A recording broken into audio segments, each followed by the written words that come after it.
I don't see it. I don't see how you don't. 'Cause I just don't. I bet you Kylo thinks the same. Kylo! I'm right here. Jesus. How long have you been there? The whole time. That's weird, but don't you agree then? Finn looks a lot like Abe. Oh, absolutely. Sorry to tell you. Sorry 'cause he's ugly, right? I wouldn't say he's ugly. Abe has an awesome character design. So, would you date him? What? No, obviously that's not even fair. Ask Niffler that. Ask me what? What the hell? There's no way you were actually there the whole time, right? I have. Just haven't been listening. Would you date Abe? No, he reminds me too much of you. We all think it. You look like Abe. Abe. Abe. Abe. Abe. Abe. Abe. Abe. Abe. Abe. On back of the backlog. Been gone for way too long. On back of the backlog.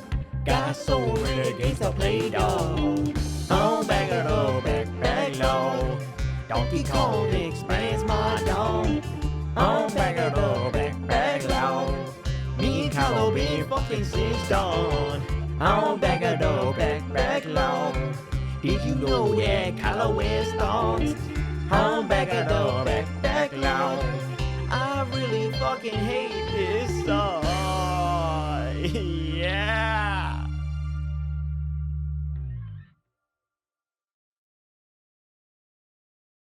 Hello. Follow me. Okay. What is up, guys? It is Robert at Gaming with me, and welcome to Back of the Backlog, the series where we take a look at the games that I recently beat off my backlog. Today's episode is on the game Oddworld Abe's Oddysee. The Oddworld franchise is one that I've been interested in playing for quite a while. My earliest memory of the series was really wanting to get the remake of Abe's Oddysee, new and tasty, for Wii U. Back then, I didn't know it was a remake, and I really did think I eventually bought it, but checking now on my Wii U, turns out I never did. Regardless, with this Back of the Backlog series, I try to stick with the original versions of these games, and so we will be checking out the PlayStation version of this game. I also do own every other Oddworld game: Abe's Exodus, Munchie's Oddysee, and Stranger's Wrath, which will all have their own episodes one day. Oddworld Abe's Oddysee was released on September 18th, 1997 in the US. It was developed by Oddworld Inhabitants and published by GT Interactive. Yes, it was developed by Oddworld Inhabitants. The creator of Oddworld is Lorne Lanning, who teamed up with Sherry McKenna to create this new studio specifically to create Oddworld. Lorne had a huge vision for this franchise, pushing for a quintology. It's even the first thing you see when opening up Oddworld's case, advertising this game as the first of 5. It was ambitious, unfortunately over-ambitious, as, well, there's only 4 games still, not 5, and only 2 are counted toward this 5-part story, which now Lorne says the remakes New and Tasty and Soulstorm are actually parts 1 and 2 of the quintology, which still leaves you with 2. I get it though, the guy is super passionate about his creations, but unfortunately the gaming industry, and any entertainment industry, doesn't really care about passion. And most of the time, typically, 5 parts don't really get made. And doing some digging shows Lorne openly talked about like 5 other games he wanted to develop, but with the lack of funds and time, it just doesn't seem possible. And with the way game development is nowadays, I just don't see a completion of the quintilogy happening. At least not with Lorne. Maybe I'll be wrong, and I hope I am wrong. Regardless, how is this first part? Well, here we are 28 years after its original release. Let's talk about it. Let's talk about the story first. We follow Abe, a Mudokon slave at RuptureFarms, a meat processing plant that is losing money due to the animals' populations that they use to create food is decreasing. The owner, Mullock the Gluckin, reveals a new product to boost profits, and it turns out to be made of Mudokons. Abe is caught eavesdropping and is wanted and to be killed. So you must escape RuptureFarms and hopefully save some other Mudokons too. It's a pretty great intro. The concept is unique. Abe is an awesome character from the start, and he narrates in rhymes, which makes it even better. The world is instantly interesting and you are immediately hooked into wanting to save Abe. It's just a genuinely great intro with a really well animated cutscene. Right off the bat, visually this game is great. All the character designs are fantastic with some really unique enemy designs. The world is well thought out with a ton of attention to details in the backgrounds. It truly feels like this living, breathing world you are exploring with these species feeling real in this environment. To have this be the first game is super impressive. I feel they nailed it with the design, art, atmosphere, and world building aspects. It's generally maybe the best part of the game as it is just so well realized. This opening area of RuptureFarms is this dingy, dirty place where Mudokons are worked to death. I thought it looked great. Surprised you didn't like it. What do you mean? I do like it. You said it's dingy and dirty. Because it's made to look like that. That's what makes it impressive. It's made to look bad in a good way. That makes no sense. Of course it does. You guys get it, right? Of course, bruv. It's Finn. RuptureFarms is the most open area of the game, filled with puzzles to solve, enemies to die from, and Mudokons to save.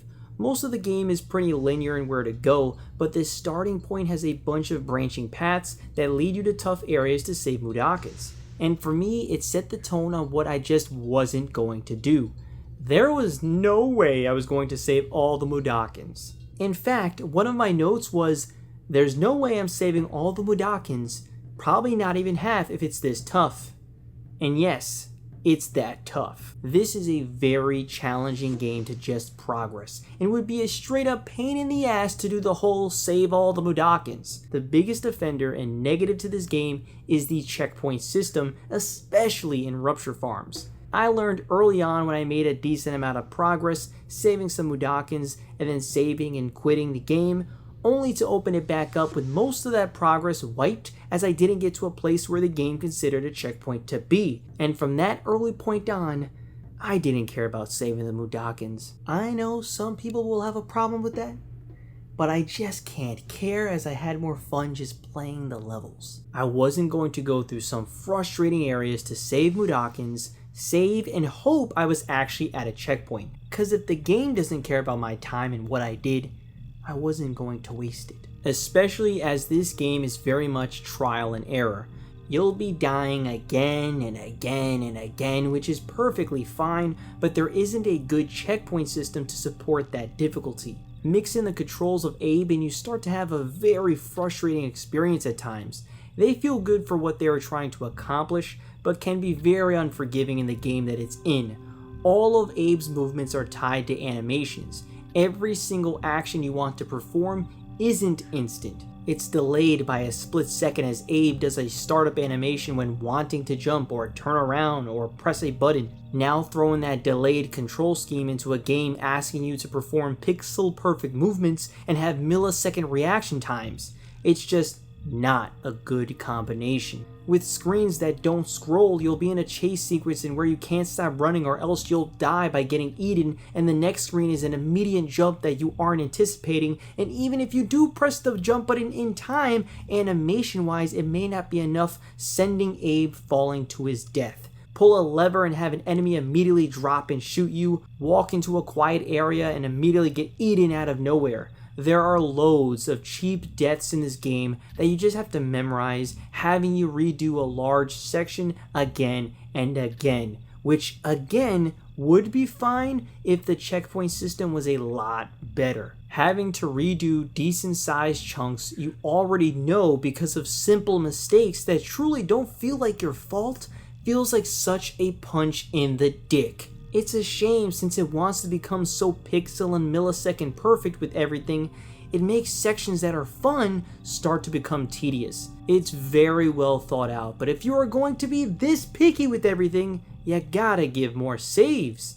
This especially is true with the temples. There are a couple big temples, one in the area of Paramonia and another in Scarabania, home to different, unique, and very cool enemies. You have like 7 challenge rooms with puzzles to tackle, well thought out with cool ideas, and also yes, can be tedious like many other areas. The problem is these temples have to be done in one play session. You can't save midway through, and quit and come back. And there's no telling how long it'll take for you. I learned that the hard way by quitting in the Paramonia Temple.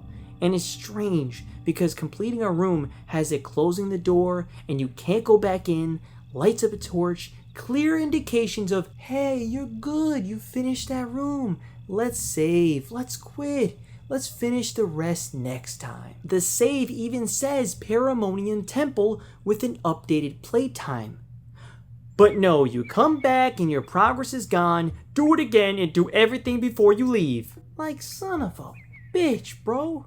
When I got to the Scarabania Temple, I actively stopped playing as I knew it would probably take me a couple hours, which is a shame because I would have played for like another 20 minutes or so to progress a room or two. I finished the whole game without dying, and I saved all the Mudokons. Oh, come on, bro. There's no fucking way. Yeah, I'm just fucking with you. I wanted to hear your reaction. Okay, that was a good one. I was about to say how I don't want to hear that shit. Well, I actually did finish it without dying once. I didn't save all the Mudokons though. Did you record it? I did. I'll show you guys after. Yeah, please do. Anyway, I don't want to sound so overly negative about this game because there is a lot to enjoy about it. There are some very cool gameplay mechanics, with some of my favorite being the ability to take over enemies. Abe can possess the Sligs. Sligs are these creatures that patrol the area with guns yelling, "Freeze!" every time you run into them and then shoot you right afterwards, laughing at you when you die. They are some cruel bastards, so I feel no pity possessing them. Possessing a Slig makes it a fully playable character as you walk, run, jump, and yes, shoot around as the Slig. It's a lot of fun to use the Slig to kill off the other Sligs around you. There's even a few instances where you'll have to communicate with other Sligs to open up a door or area with GameSpeak. GameSpeak allows Abe to communicate and give commands to other Mudokons. Using the left bumper or trigger in combination with a face button, Abe will say something like, "Hello," and get the attention of a Mudokon and follow up with a "Follow me" to have the Mudokon follow him. There's also whistles that you'll use for password puzzles, having to memorize a pattern to progress somewhere. That's the same when you have a Slig in possession, but a unique command for the Sligs is the ability to command a Slog, this dog-like creature, to attack other Sligs. Not only is it just a neat gameplay mechanic, but it's also just entertaining to use as these characters' voices are just funny to hear. As frustrating as it can be to die from these enemies, they truly are great. Each enemy has their own rules, making encountering a new enemy type a unique experience with puzzles created around them. For example, the Scrab will chase you once they see Abe. If another Scrab comes in the screen, the two Scrabs will stop targeting you, but instead target each other and fight until one is dead, creating a great distraction for you. The opposite of this creature are the Paramites, these creepy ass hand spiders that will back away and not attack Abe unless it is backed into a corner or if another Paramite is there. They create some really good level design with its awesomely designed enemy lineup. I also do like the different areas you explore. They are, of course, all beautiful to look at, with each screen looking different from the last. With each area introducing its own creature, it makes the several areas even more memorable. The forest world of Paramonia was a lot of fun, especially earlier on with the slower pace and the introduction of Elam, this big rideable goofball who can jump longer distances than Abe, helping out in those instances. You'll also see other Mudokons roam freely, seeing the difference between their lives and the ones enslaved at RuptureFarms. It makes it so when you go back to RuptureFarms, you feel bad for all those Mudokons you pass by that you won't save because the game won't let you save. Sorry, Mudokons. So yeah, there is a lot to like and even love with the character and world designs, unique gameplay mechanics, and just the overall atmosphere. But I am unfortunately constantly reminded by its frustrations. In terms of glitches, there was one point in the game where the game's textures just started completely fucking up. I've never seen anything like it before. I was playing on PlayStation 3, so I don't know if that has something to do with it, but I thought it was pretty interesting and I had to restart the game. Speaking of going back to RuptureFarms, those last sections that they call Zoologs leading up to the ending are pretty damn good. They are essentially structured like the temples, but the difference here is that you have 3 rooms in each Zoolog, making it more manageable to save and quit and come back another day. There are still frustrations with some needing to be pixel perfect, but being able to save sooner just feels a hell of a lot better. I also just felt that the puzzles were more forgiving than some other ones, which made it more enjoyable. I'm now going to talk about the ending just to let you know. After getting through the 4 Zoologs, we see a cutscene of Mullock seeing what Abe was doing, and Abe says it best. He was pissed. He ordered us all killed. A 2-minute countdown begins. You must get to the boardroom and shut off the gases before the poisons kill everyone in the factory.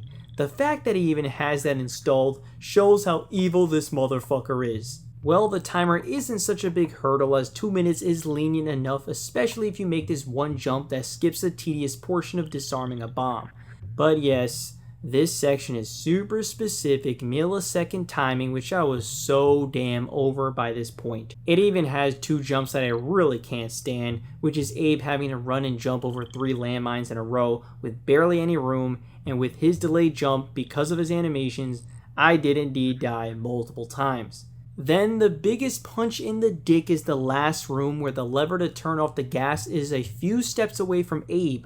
But considering this is your first time here, you quickly look to see what to do, but 2 sligs are thrown down, and if you aren't instantly knowing to turn around and grab the lever, you die within 2 seconds. In fact, I checked my recording, and from the second you control Abe to the second he dies is 1.07 seconds. You have 1 single second to react to a new room you've never seen before, and you aren't close enough to the lever to get it right away, causing Abe to say, "I don't know," and dying, making you restart the entire countdown again. And that happens so often throughout this game. That's fucking bullshit. Well, after a good amount of attempts, I got back to the gas lever, instantly turned and pulled the lever, and Abe still dies. But the final cutscene plays anyway. Yes, you die so fast that the game can't even keep up when you succeed. Maybe it's a little too fast. Regardless, Abe is chained up in front of Mullock and is about to be thrown into a shredder. It cuts to a group of Mudokons who debate if they should save Abe. But Abe, he's one of us. He wasn't any good. He wasn't really that good. He shot us. But what do you think? He was a schmuck. Well, how about you? I don't get it. Then the slig pulls the lever and Abe is shredded and killed while Mullock laughs. And you get a screen saying how you need to save at least 50 Mudokons to save Abe, and that is considered the bad ending. So yeah, you have to restart the whole game to get the good ending, or you might be able to save 50 if you have a good amount alive and remaining in RuptureFarms if you reload a save. But hell no, I'm good. I have no desire to save more of them, especially in RuptureFarms with the way the saves work. No, my ending is Abe dying. It makes it unique at least. The good ending has Mudokons chant together to electrocute and kill the slig and Mullock, teleporting him out of there and back home where he is celebrated as the hero he is. That is definitely a good ending, but it's definitely not worth going through a ton more frustration to just see that cutscene for me. That was Oddworld Abe's Oddysee. Man, this is a very conflicting game for me. Very similar to another game I did an episode on, Echo the Tides of Time, where there's a lot to like or even love about it, but it's also very fucking annoying. Oddworld has an amazing and original world with a fantastic lineup of characters backed up with an excellent atmosphere. You have some fun areas and gameplay mechanics, but it's also so frustrating. The many millisecond trial and error obstacles mixed with the lack of saves and the fact that you die a lot due to just not knowing the level and Abe's delayed inputs makes for such a frustrating experience at times, and it's a little too many times to just say, yeah, it's a good game. I'm leaning towards this more being an okay game. If you could save or have checkpoints more frequently, I'd likely overlook a lot of stuff. Or if there wasn't as many millisecond reaction obstacles, I may not care as much about the checkpoints. If Abe jumped immediately, I might not have died as much. But all these things are there, so it drags it down for me. Funny enough, I clearly wasn't alone in being annoyed with these checkpoints, because one of the selling points of the sequel, Abe's Exodus, is being able to quick save and save whenever. It's on the game case and it's in the in-game features. So clearly they felt they had to fix something. That alone makes me feel like I might enjoy this game a lot more. Also, would I have enjoyed playing through the remake New and Tasty more, as that did add quick saves? Probably, but at the same time it is a completely different art style, giving the game a different feel, and I just want to try and play the originals. Overall, I'm going to give Oddworld Abe's Oddysee a... I'm sorry for killing you, Abe. Out of 10. That was an okay game that is also technically very good. It's very conflicting for me. This is my new favorite game of all time. You didn't even have to tell me. I know. How? Well, you play as an alien. It's not just 'cause of that. I'm sure, but... Come on. That's a big reason. Well, you are not wrong. I am genuinely still looking forward to playing other Oddworld games, as the last two is nothing like this game, and Abe's Exodus seems to improve upon this game, so yeah. When will we play them? Like Abe would say, I don't know. That'll be for today though. Thank you so much for watching. Have you played Oddworld Abe's Oddysee? Did you like it? Did you not like it? Let me know down in the comments below, and I'll see you all next time. Oddworld Abe's Oddysee was an incredibly creative yet frustrating adventure, but it is officially out of the backlog.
Hey Finn, you ordered the next game?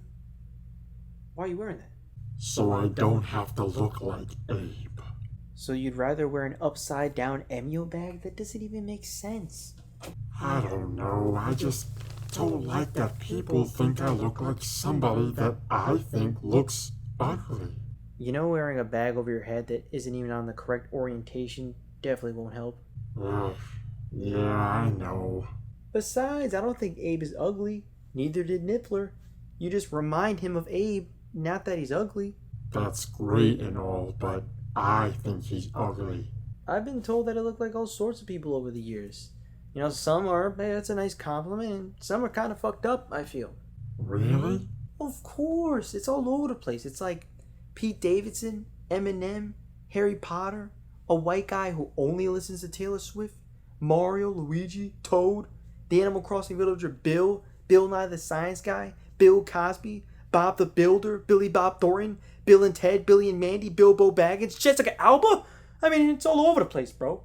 That's, quite the list.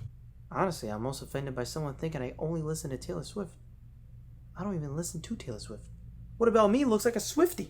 Anyway, what I'm saying is, it's just people spewing out random names. Who the fuck cares? If you don't think you look like Abe, then alright.